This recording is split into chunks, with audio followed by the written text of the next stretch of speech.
Oh boy, am I excited to talk about this album today. Yeah, I can't waste any time talking about this album. This album was probably one of the best things I've heard in a while.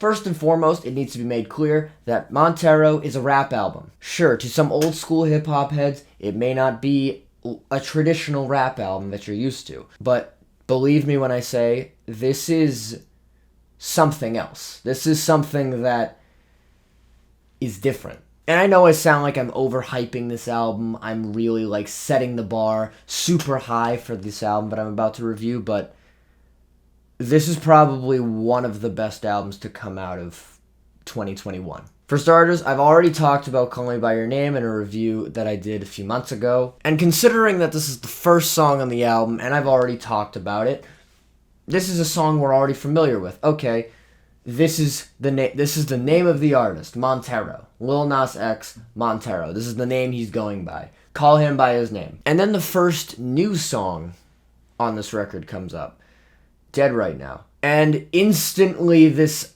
album tells you who Lil Nas has been.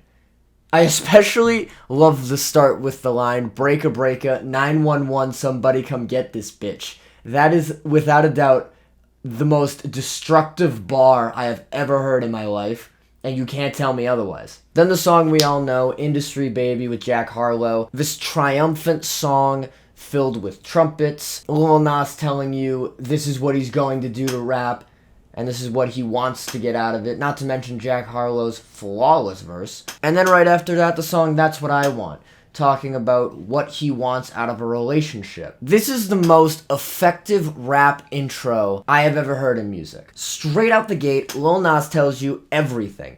He starts, MONTERO, call me by your name. Hi, nice to meet you, here's my name. Dead Right Now, he shows you his background. He tells you this is what I've been, this is what I've been doing before I came into music. Industry Baby shows you what he plans to do, what he's going to do. All of his verses on that song all tell you this is what I'm here for, this is what I'm planning to do. I'm the next big thing in rap. And then That's What I Want.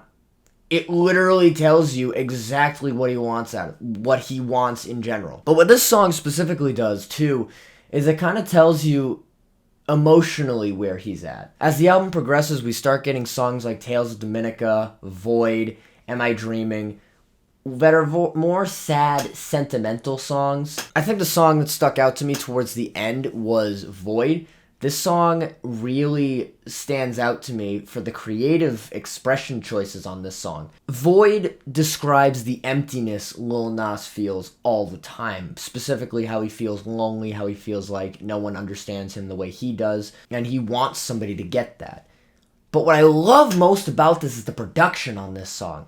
He makes the song is made to sound as if he's in an empty space, a void if you will, where he doesn't have anyone to talk to and it's just him all by himself. You know, visually, this gives me so much, and I really found this to be such a creative use of production on this song. Not to mention how the band is so small in the beginning, but as the song progresses, it builds as if, in a way, it's saying that his audience is starting to grow and people are starting to come in for him and starting to feel for him. Then there's the song One of Me featuring Elton John, which, by the way, love the Elton John feature. But what stuck out to me with this song is the fact that Lil Nas doesn't want to be defined by his previous releases. This is why I did not start this review talking about Old Town Road, because it seems that he doesn't want to be defined by his old music. He wants to really move forward. He's in here and now, and Old Town Road was 2 years ago. That's not what we're talking about. Every single song on here is just brilliant. Another song that was ingenious to me was Don't Want It,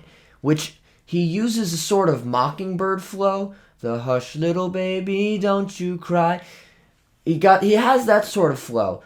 And both of those songs encapsulate this feeling that everything works out in the end and everything's going to be all right. This is what he describes on the song Don't Want It, using that mockingbird flow, which is pretty interesting to me. I think that's a very creative use of how to make his words sound. And just the way he uses so many different music styles on here. Lost in the Citadel felt like something off of MGK's Ticket to My Downfall, and Life After Salem specifically felt like if Boulevard of Broken Dreams was written by System of a Down. And there were a lot of times, most specifically on Dead Right Now, where I felt the influence of Kid Cudi. Dead Right Now specifically has a moment that really reminded me of Kid Cudi. And both of those artists are so expressionistic and are always open to telling you exactly how they feel in the song. And honestly, I would be extremely hyped to see Kid Cudi and Lil Nas X collaborate together, because that would be the most excellent feature on the planet. Any bad things I have to say about this album would come off as incredibly nitpicky. And hell, even the songs that are bad are amazing. I wasn't a fan of the song Scoop, but like, goddamn, him and Doja Cat go on this song and just kill it. The song $sign Slime, I'm not exactly a big fan of Megan Thee Stallion, but her and him effortlessly make this song sound perfect. There are just so many great creative choices done on this album that left me so satisfied, so happy with what I heard. And this is one of those albums that I insist you listen to. Montero is getting a 5 out of 5 scratches. This is getting a perfect score. I have no bad things to say about Montero. The storytelling done on this album, not to mention the way he basically takes you through a journey of who Montero is just done so effortlessly, and I cannot recommend this album enough. Do anything in your power to listen to this album, because if you haven't already done so, you need to pick up on this album and listen to it. You are seriously missing out on some of the best music to come out of 2021 if you haven't heard Montero.